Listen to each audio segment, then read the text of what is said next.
Good morning. Um, Today I decided to make a quick video about the tariffs in this entire, let's call it, business.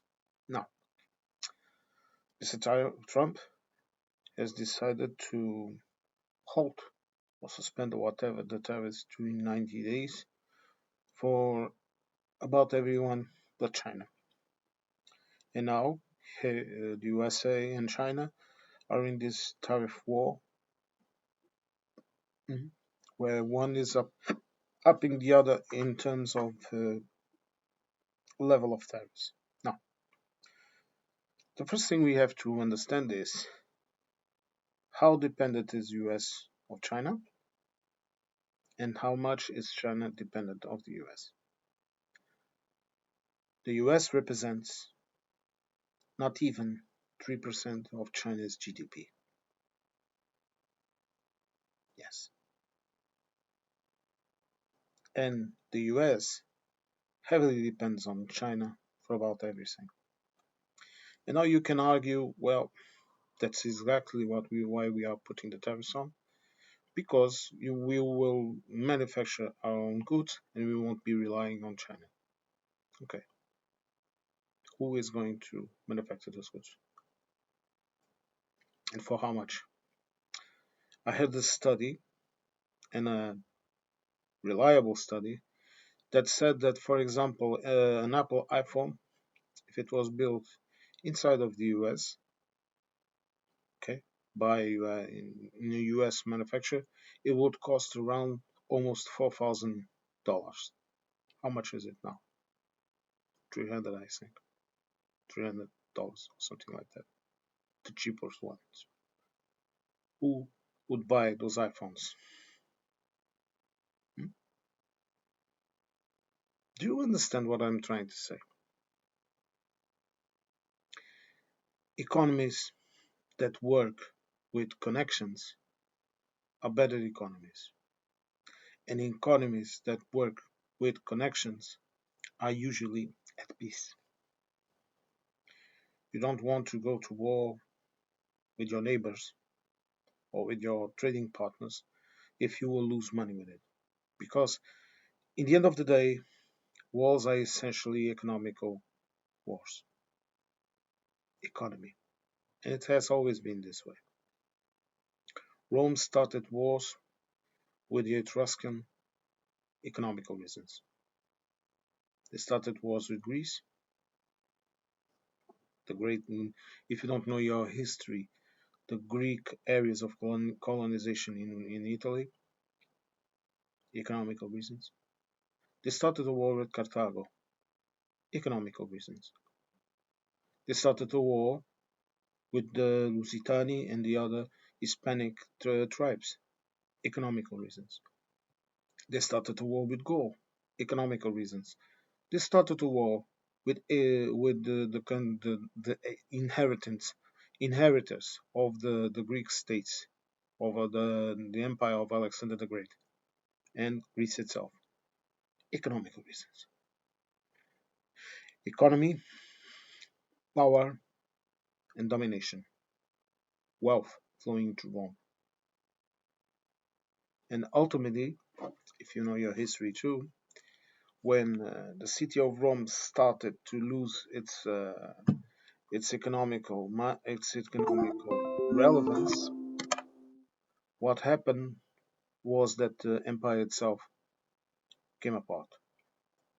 You know, when the incompetent emperors started to take in the place of emperor, you had a couple of them that were very competent in that were turning the empire into something of a federation or whatever. Not a federation like we know it, but a state where the emperor would delegate more power to the provinces. Marcus Aurelius did it, and I don't know how you call him in English, but Trajano, the Emperor Trajano, also did this. But let's let's go back to the present. Now, he's suspending those tariffs. In practical terms, what does that mean? If I'm a businessman sitting in Europe or Canada or Mexico, or whatever, that is meaningless to me because I don't do business at a 90 days notice. I am not going to fill up, for example, if I'm in Europe, I'm not going to fill up a container ship with goods and send it to America. Hmm? If in 90 days there's, or even less, even if he goes to the bathroom and has this idea of putting a tariff of X% on X country and changes the game altogether because there is no trust. My goods might arrive, and the seller there says, "Look, I don't want your goods," and then I will have to either leave them there, and try to sell them to someone else, or I will have to return them back to my plant. Now imagine you're a European producer of medical components, of medicine. Imagine you are producing insulin or antibiotics and sending them to the US. You, of course, will know that those things have a prescription date. No? There is a date where those goods, an expiration date, there is a date where those goods are no longer good to use. I send 60,000 vials of insulin to the US. They arrive there, the president has put 50%, 50% on that. The seller, of course, already promised to buy them, so they will probably buy it and then try to sell it at that price. But in the meantime, all of the profit is gone. Okay? Don't worry, this is the fireman's siren. Okay? It's normal. But continue on. Do you understand what does this do to trade? The seller in America tells me, look, my friend, I need you to send me another 60,000 vials of insulin. And I tell him, look, I won't send them to you because I'm not going to take on the risk of you not buying them, and your president has the idea of increasing a tariff or doing whatever. Look, I don't want to send you my goods. I will send my goods, I don't know, to South America. Maybe I will lose a percentage of my profit, but at least I will be certain that I will make my profit. Or I'll send it to Canada, or I will send it to China. And this is in reality what we have now. And people in the US seem to not understand this. For a country that calls itself very businesslike and very business savvy, they are quite naive and ignorant. When I see people in the US supporting tariffs, it's out of madness to me. And they say, oh, right, now they are going to move their plants into the US and they will produce everything here and everything will be cheap and blah, blah, blah, blah, blah, blah. Okay. Who amongst you, the US, will go to a plant to work, and in your country where workers have zero rights, who amongst you will go into those plants and work for peanuts? For example, a minimum wage if you have them. I think some states in the US have a minimum wage, but it's per hour for. So that is really a concept that I find very, very stupid. Because a person at the end of a month should at least know if they do their work, this is how much they will receive. And if they do extra hours, this is how much I will receive. Then if they have a contract, I have this contract, they have to keep it for X amount of months. Or they cannot fire me they cannot fire the person without any kind of explanation, any kind of due process, which is a word you Americans like very much. So yes, in Europe there is a due process in those processes. You know, there are legal codes that defend both the employer and the employee, so that everybody knows how the game is played. And yet You continue with this. Look, I will be frank with you. Like I said in another video, I think I'm a country boy. You know, I am what you would call in US perhaps a cultured hillbilly. But I'm a country person. I'm a country boy. I hunted. I walked around in the bushes. you know, I did all those things. I went to swim in the creek. I went fishing. I did some farming work, but I never did much because my family were bakers. So when it came summertime, I was working in a bakery with my dad and my brothers and my uncles, my grandfather, all of them. You know, but how can you, a country person, that you are usually so pragmatic, you don't vote for the Democrats because they are not Republicans? I will be frank with you. If I was in your position, I would feel very conflicted in voting for Kamala Harris. Yes, I would. Because neither she, neither Biden were addressing problems that people really need to know. But from there to vote in a man that was clearly saying, I will be a dictator day one of my tenure as president or whatever, or I'll be a dictator and I'll do this and I'll do that. And now he is doing exactly what he said. But you vote for that person. I won't criticize the man. That is not for me. I am tired of it.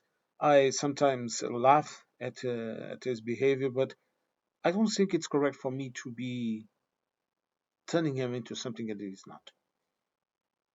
He is just, I don't know, incompetent, badly advised, without restraints, perhaps narcissistic. Who knows? But I don't care because when it comes to politics, we have to be cold and precise in our evaluations of people. Okay, I would just say he's not adequate or suitable for what he is doing. But continue on. How can you, a person that like me probably right now, I have a 9 to 5 work, you know, but there were times when I would get up, work every day, sleep a couple of hours, and then I would have to go to work again. Right now, even now, every day of the week I am working. Thank God. You know, you talk about Christian ethics. Well, he's not a Christian, not in my eyes. My dad taught me a Christian is seen by his actions. He's not acting like a Christian. Okay, I am always very honest, and like I told you, I was raised in two different cultures or religions, or moral codes, whatever you want to call them. I was raised Catholic, practicing actively as a Catholic, and I was also taught in Germanic paganism by a by a, let's call him a family member. This is how I'm going to say, because these are questions I don't want to go online. They are personal questions and that have no relevance for the case. But in this has to do with my ethnic background and all of that. But both of those cultures tell me, first of all, I'm not conflicted at all. And if you knew both of these religions, you will also not feel conflicted at all. And if you are a pragmatic person, that, like I said, I don't care who your imaginary friends are. Meaning, not that I think they are imaginary or whatever, I won't talk about that, but that is irrelevant. You know, you have to rationalize religion as a personal thing, not as something that you have to impose to others. Okay, but continue on. Both of those ethics tell me you have to be truthful, you have to be loyal, you have to try to make the world a better place, and you have to ban lies, deceiving, and people that want to hurt others in whatever way from your life. Do you see that Christian ethics in that person? He says he's a Christian. Okay, I can say I'm purple, purple pink with blue polka dots, but I'm still milky white, more for the red, more to the red spectrum. I can say whatever, but my actions will dictate who I am. Now, a Christian would have been very frank and very open about his motivations. A Christian would not lie. A Christian would not unjustifiably attack people or groups, even if they are different from him. A Christian would not attack people that are not straight white males. A Christian would not consider a woman inferior to a man. A Christian would not impose laws and speeches that attack others, even if they are different from us. You might tell me immigration is a problem. Yes, it is. It is also a problem here. And we also have our issues and our problems. But in the future, the way you deal with it will dictate how things progress. And I'm not saying to not be attentive, to not deport people that are committing crimes inside the country. In fact, me personally, and through my let's call my political representatives, the people I vote in, I'm very candid in saying that I am for a more strict position on it because this is our house, and we need. And if a person comes here to work, to pay his taxes or her taxes, whatever, I don't care who they are because in 100 years' time that will be meaningless. You see in America with your percentages. I usually call Americans the percentage people because we are always talking about how much of this you have and this and that and whatever. And I think that is a part of your problem because around here we see it as a whole. I do not see myself as a half German, whatever. I see myself as a Portuguese that has bloodlines that are more French and German than Portuguese. But that does not change the fact that I am Portuguese, that I was born here, that I live here, and that my culture sometimes is slightly different to the cultures of the people around me. There are things, for example, I will tell you this schedules and times and emotions. I am much more emotionalist than the people around me. I don't like empathy, but I do not engage in emotions because it annoys me. And I always keep schedules. If I tell you I will be there 2 o'clock, I'm there 2 o'clock. I'm not. I'm never late for a meeting. I'm never late for a job. I'm never late for a doctor's appointment. Nothing. I'm not even late when I tell a friend I will meet him up to have a beer or a coffee in 1 hour. If I say 1 hour, it's 1 hour. Okay. And even if Portuguese people are very ethical in their work, very hardworking people, we have to say this because it's true. People here work hard. They're not lazy. You see old people, retired people, still working, still going for it. But there is a strand of people that are not like that. People that are lazy, people that are unable to keep an appointment, and people that have, excuse me, absolutely no work ethics. But, you know, Does that change the fact that I am Portuguese, that I'm a Southern Portuguese? No. And I like it. I like our culture. And all of these immigrants that came here and that married Portuguese people, and that all of them in the past until I arrived here, you know, they only brought they brought bad things, of course. They were not all saints, but most of them integrated in society and became a part of society. And things that they brought became a part of society. The ethics of our military, for example, my friend, German mercenaries. Yes, it's true. I know it because my father's family, they were German mercenaries, for example, back in the 1600s or something like that. And then I have some other. Let's not go into my my ethnic background because it's a bit complicated, and we will be here. But returning to the tariffs, how can you vote for a policy that is basically making you weaker, poorer, and with less stand in the world? Because if you want to have manufacture in the US, you can have manufacture in the US. You can, for example, tariffs can be applied to certain aspects of the economy to protect it. You know, for example, you want your car industry to be better, to have more production and to be more innovative.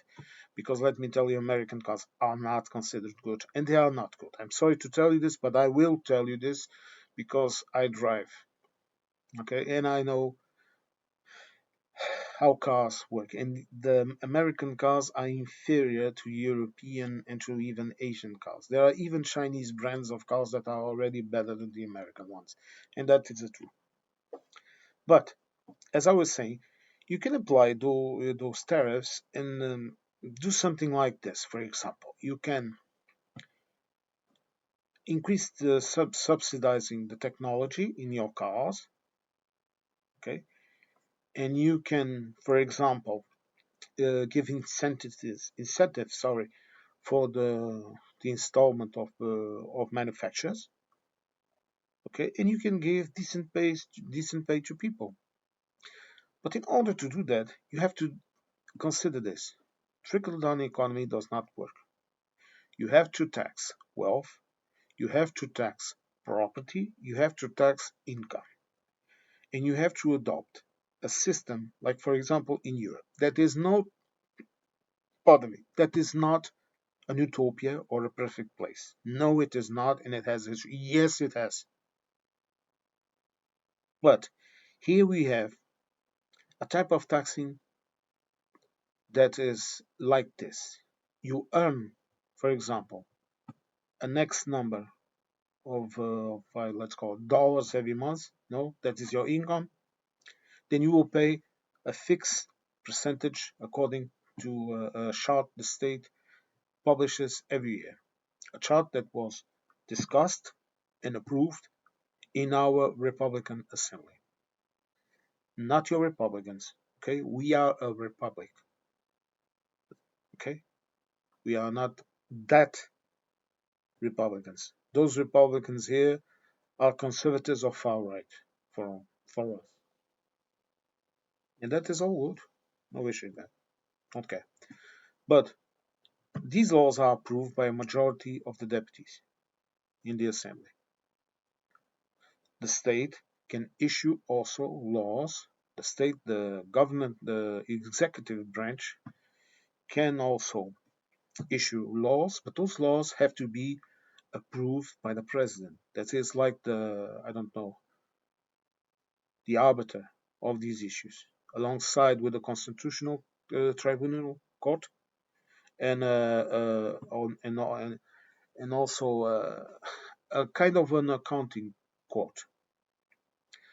You know, it's a system where more than one eye watches over the laws in order to have them according to the Constitution. And in the Constitution, we have rights that are absolutely, absolutely untouchable. We have rights that, when they are touched, must be justified. Why are we doing this? Okay, and we have other rights that inform the state how it has to go about it. Okay, but continue. But you could have this system in which, for example, a person like Mr. Musk, I'm giving him, as I could say, Mr. Bezos or Mr. Zuckerberg, whatever, you know, where that those persons, they would pay a fixed percentage on their income, on their total income, and this would be correct. It would be correct for the person that would know, look, I am going to have to pay a tax of 20% over all my earnings, and it would be clear. And no one would be able to go about and say, oh, you don't pay taxes, you don't do this, you don't do that. And it would be correct because the state would also know, by the end of the year, Mr. Bezos will have to pay me fixed amount of money. But right now, with the system of accounting that you have a lot of people that simply escape. People that don't declare their taxes, people that hide their income. And that is the first problem. The United Kingdom has the same problem also. The United Kingdom also has this problem, and any sorry, any British viewers of this video will know that is absolutely true.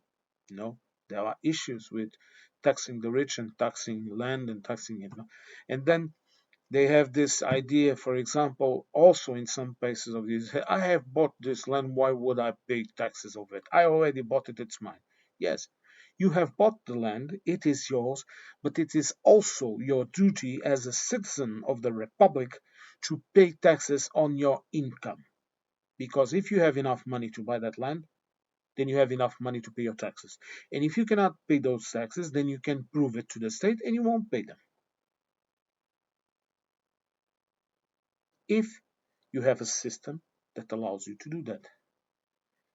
And this is a system that also benefits those with less money, because if they don't have money, then why will you force them to pay taxes? To make them even poor? Oh, they don't work because they don't want, they are parasites and this and that. Yes, my friend. Yes, they are. Maybe they are. Who knows? The key issue here is the morality. The morality of, if you have more money, you pay more. If you don't have, you don't pay. And I'm not even going to go through this because then we will have to talk about medical care, aid, and other stuff that you very Christian people seem to not understand. It's you call it socialism. Well, then Jesus was a socialist, or perhaps a communist. Who knows? Hmm? When he split the bread, what do you think that means? Oh, just for you because you are paying your taxes. No, he had a bread and he split it. But I went off a bit from my initial comment. But what I will tell you is this: these tariffs will not go away. The consequences of these tariffs will not go away because right now the USA, in less than a month, has lost the market shares both in imports and exports it had, and that had took the United States from the end of World War One up to now to get.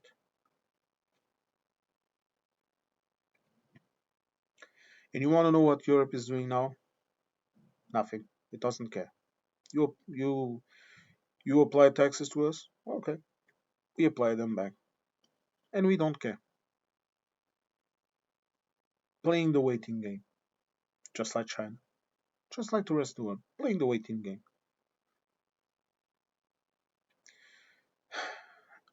Someone recall. I used to think another person had said this, but it goes back to Sun Tzu. This saying, okay. But someone used told me that this expression was from Napoleon, so I'm always willing to correct myself. So, like Napoleon said, when your enemy is making a mistake, don't disturb him. Let him be. This is what the world is doing. Sorry for not being all Edelweiss and smiles, but it's not the time for that. You in the US, my friends, good luck.